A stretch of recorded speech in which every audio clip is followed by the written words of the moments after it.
ಯಾರಿಗೆಲ್ಲ ರೊಟ್ಟಿ ಮಾಡಕ್ಕೆ ಬರಲ್ಲ, ಮಾಡಿದ್ರೆ ಗಟ್ಟಿ ಆಗುತ್ತೆ ಅಂತೀರಾ, ಅವರೆಲ್ಲ ಒಮ್ಮೆ ನಾನು ತೋರಿಸುವಂತಹ ವಿಧಾನದಲ್ಲಿ ಟ್ರೈ ಮಾಡಿ ನೋಡಿ ರಾಗಿ ರೊಟ್ಟಿನ. ಖಂಡಿತವಾಗಿ ಸಾಫ್ಟ್ ಆಗಿ ಬರುತ್ತೆ, ಅದಲ್ಲದೆ ಈ ರೀತಿಯಾಗಿ ಉಬ್ಬಿ ಬರುತ್ತೆ ರೊಟ್ಟಿ. ಇದಕ್ಕೆ ಕೆಲವೊಂದು ಟ್ರಿಕ್ಸ್ ಮತ್ತು ಟಿಪ್ಸ್ ಅನ್ನ ಫಾಲೋ ಮಾಡಬೇಕಾಗುತ್ತೆ. ಅದನ್ನ ಈ ವಿಡಿಯೋದಲ್ಲಿ ನಿಮ್ಮೊಂದಿಗೆ ಶೇರ್ ಮಾಡ್ಕೊಳ್ತೀನಿ. ಬನ್ನಿ ತೋರಿಸ್ತೀನಿ ಯಾವ ರೀತಿಯಾಗಿ ಲೇಯರ್ಸ್ ಬಂದಿದೆ ಅಂತ ರೊಟ್ಟಿ ಅಂತ. ನೋಡ್ತಾ ಇರ್ಬೋದು ಎಷ್ಟು ತೆಳ್ಳಗೆ ಎಷ್ಟು ಲೇಯರ್ಸ್ ಬಂದಿದೆ ಅಂತ. ಈ ರೀತಿಯಾದಂತಹ ಸಾಫ್ಟ್ ಆದಂತಹ ರಾಗಿ ರೊಟ್ಟಿಯನ್ನ ಯಾವ ರೀತಿಯಾಗಿ ಮಾಡಬೇಕು ಹೇಳ್ಕೊಡ್ತೀನಿ. ಎಲ್ಲೂ ಸಹ ವಿಡಿಯೋ ಸ್ಕಿಪ್ ಮಾಡಬೇಡಿ, ಪೂರ್ತಿಯಾಗಿ ನೋಡಿ. ಅದಕ್ಕಿಂತ ಮುಂಚೆ ನನ್ನ ಚಾನಲ್ಗೆ ಎಲ್ಲರಿಗೂ ಸ್ವಾಗತ ಸುಸ್ವಾಗತ.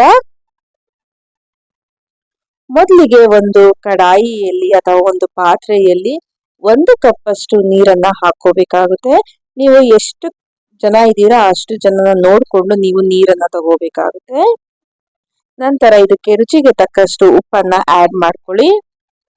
ಹಾಗೆ 1 ಸ್ಪೂನ್ ಅಷ್ಟು ತುಪ್ಪ ಅಥವಾ ಎಣ್ಣೆಯನ್ನ ಹಾಕೋಬೇಕಾಗುತ್ತೆ.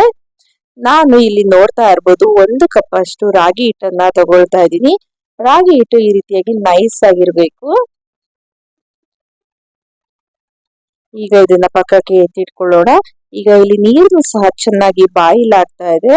ಈಗ ರಾಗಿ ಹಿಟ್ಟನ್ನ ಆ ನೀರಿನೊಳಗಡೆ ಹಾಕ್ಬಿಟ್ಟು ಒಮ್ಮೆ ಚೆನ್ನಾಗಿ ಮಿಕ್ಸ್ ಮಾಡ್ಬೇಕಾಗುತ್ತೆ ಸ್ಪೂನಿನ ಸಹಾಯದಿಂದ. ಆದಷ್ಟು ಉರಿಯನ್ನ ಲೋ ಫ್ಲೇಮ್ ಅಲ್ಲೇ ಇಟ್ಕೊಂಡು ಮಿಕ್ಸ್ ಮಾಡ್ಕೊಳ್ಳಿ.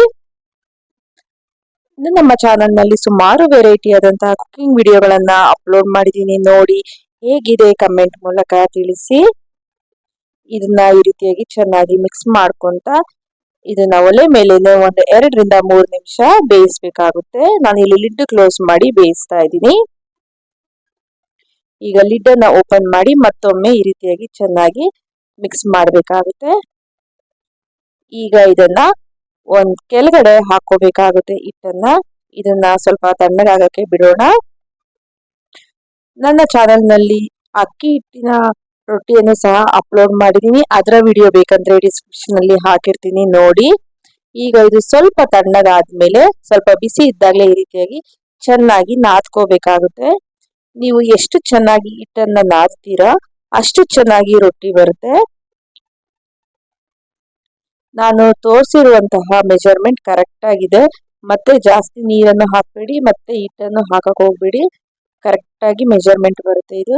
ನಾನು ತೋರಿಸಿರುವಂತಹ ಅಳತೆಯಲ್ಲಿ 5 ರೊಟ್ಟಿಗಳಾಗ್ತವೆ. ನಮ್ಮ ಮನೆಯಲ್ಲಿ ಕರೆಕ್ಟ್ ಆಯ್ತು ಇದು ರೊಟ್ಟಿ. ಈಗ ಕೆಳಗಡೆ ಸ್ವಲ್ಪ ರಾಗಿ ಹಿಟ್ಟನ್ನ ಹಾಕಿ ನಾನು ತೋರಿಸ್ತಿರುವಂತಹ ರೀತಿಯಲ್ಲಿ ನೀವು ರೊಟ್ಟಿಯನ್ನ ತಟ್ಕೋಬೇಕಾಗುತ್ತೆ.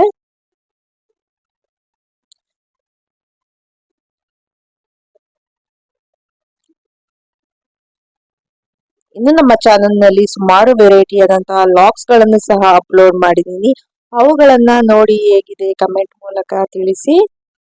ನೋಡಿ ಸ್ವಲ್ಪ ಸ್ವಲ್ಪನೇ ಹಿಟ್ಟು ಬೇಕಾದಾಗ ಸ್ವಲ್ಪ ಸ್ವಲ್ಪನೇ ಹಾಕೊಂತ ಈ ರೀತಿಯಾಗಿ ರೊಟ್ಟಿಯನ್ನ ನಾನು ತೋರಿಸ್ತಿರುವಂತಹ ರೀತಿಯಲ್ಲಿ ತಟ್ಟಬೇಕಾಗುತ್ತೆ. ನಿಮ್ಗೆ ಈ ರೀತಿಯಾಗಿ ತಟ್ಟಕ್ಕೆ ಬರಲ್ಲ ಅಂತಂದ್ರೆ ಲಟ್ಟಿಸ್ಕೋಬಹುದು, ಚಪಾತಿ ಲಟ್ಟಿಸ್ತಿರಲ್ಲ ಆ ರೀತಿಯಾಗಿ. ಅಕ್ಕಿ ಹಿಟ್ಟಿನ ರೊಟ್ಟಿಯನ್ನ ನಾನು ಲಟ್ಟಿಸ್ಬಿಟ್ಟು ಮಾಡಿ ತೋರಿಸಿದ್ದೀನಿ, ನೋಡಿ ಯಾವ ರೀತಿಯಾಗಿ ಮಾಡ್ಬೇಕು ಅಂತ. ಈಗ ಹೆಂಚು ಚೆನ್ನಾಗಿ ಕಾದಿರ್ಬೇಕು. ಕಾದ ನಂತರ ಈ ರೀತಿಯಾಗಿ ಹಾಕಿ ಸ್ವಲ್ಪ ಮೇಲೆ ನೀರನ್ನ ಹಚ್ಚಿ 2 ಕಡೆನೂ ಚೆನ್ನಾಗಿ ಬೇಯಿಸ್ಕೋಬೇಕಾಗುತ್ತೆ. ನೋಡಿ ಈಗ ನಾನು ಇದರಲ್ಲಿ ಒಂದನ್ನ ಲಟ್ಟಿಸಿ ತೋರಿಸ್ತಾ ಇದ್ದೀನಿ ಯಾವ ರೀತಿಯಾಗಿ ಲಟ್ಟಿಸ್ಬೇಕು ಅಂತ. ನನಗೆ ಈ ತಟ್ಟೋದಕ್ಕಿಂತ ಲಟ್ಸಿ ಮಾಡೋದು ತುಂಬಾ ಈಸಿ ಅನ್ಸುತ್ತೆ. ನೋಡಿ ಎಷ್ಟು ಚೆನ್ನಾಗಿ ಬರ್ತಾ ಇದೆ ಅಂತ ರೊಟ್ಟಿ. ಸ್ವಲ್ಪನೂ ಸಹ ಎಲ್ಲೂ ಸಹ ನಿಮ್ಗೆ ಕಿತ್ಕೊಳ್ಳೋದಿಲ್ಲ, ಎಷ್ಟು ತೆಳ್ಳಗ್ ಬರುತ್ತೆ ಅಂತ ರೊಟ್ಟಿ. ಈಗ ಇದನ್ನು ಸಹ ಚೆನ್ನಾಗಿ ಕಾದ ನಂತರವಷ್ಟೇ ನೀವು ರೊಟ್ಟಿಯನ್ನ ಹಾಕ್ಬೇಕಾಗುತ್ತೆ. ನಾನಿಲ್ಲಿ ಬ್ರಷ್ನ ಸಹಾಯದಿಂದ ನೀರನ್ನ ಹಚ್ಕೊಳ್ತಾ ಇದ್ದೀನಿ. ನೀವು ಬೇಕಾದ್ರೆ ಬಟ್ಟೆಯ ಸಹಾಯದಿಂದ ಸಹ ಹಚ್ಕೋಬಹುದು. ಈಗ ಇದು ಸ್ವಲ್ಪ ಈ ರೀತಿಯಾಗಿ ಮೇಲೆ ಗುಳ್ಳೆ ಗುಳ್ಳೆ ಬಂದಾಗ ಈ ರೀತಿಯಾಗಿ ಇನ್ನೊಂದು ಸೈಡ್ ನೀವು ತೆಗಿಬೇಕಾಗುತ್ತೆ. ನೋಡಿ ಎಷ್ಟು ಚೆನ್ನಾಗಿ ಉಬ್ಬಿ ಬರ್ತಿದೆ ಅಂತ ರೊಟ್ಟಿ.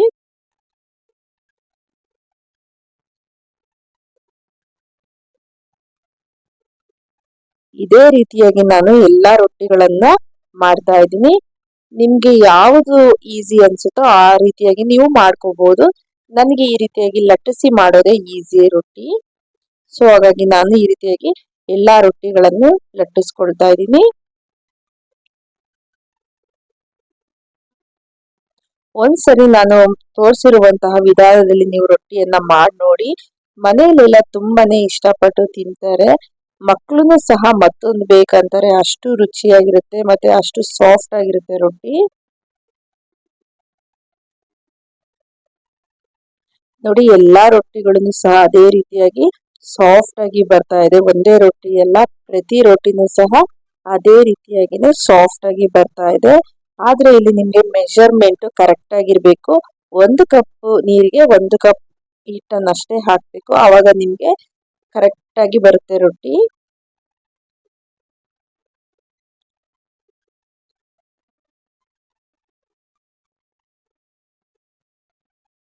ನೋಡಿದ್ರಲ್ಲ ಎಷ್ಟು ಚೆನ್ನಾಗಿ ಉಬ್ಬಿ ಬರ್ತಿದೆ ಅಂತ. ಈಗ ಎಲ್ಲಾ ರೊಟ್ಟಿಗಳನ್ನು ಸಹ ರೆಡಿ ಆಗಿದೆ. ನೀವಿದನ್ನ ಸಾಗು ಜೊತೆ, ಪಲ್ಯ ಜೊತೆ, ಚಟ್ನಿ ಜೊತೆ ಸರ್ವ್ ಮಾಡ್ಬೋದು. ನೋಡಿ ಎಷ್ಟು ಸಾಫ್ಟ್ ಆಗಿದೆ ಅಂತ ರೊಟ್ಟಿ. ಈಗ ಒಂದನ್ನ ನಿಮ್ಗೆ ಕಟ್ ಮಾಡಿ ತೋರಿಸ್ತೀನಿ. ಒಳಗಡೆ ಎಷ್ಟು ಚೆನ್ನಾಗಿ ಲೇಯರ್ ಬಂದಿದೆ ಅಂತ ನೋಡಿದ್ರಲ್ಲ. ನೀವು ಟ್ರೈ ಮಾಡಿ ಈ ರೊಟ್ಟಿಯನ್ನ ಹೇಗ್ ಬಂತು ಅಂತ ನನಗೆ ಕಮೆಂಟ್ ಮೂಲಕ ತಿಳಿಸಿ. ಹೀಗೆ ಸಪೋರ್ಟ್ ಮಾಡಿ ನನಗೆ ಅಂತ ಹೇಳ್ತಾ ಥ್ಯಾಂಕ್ ಯು.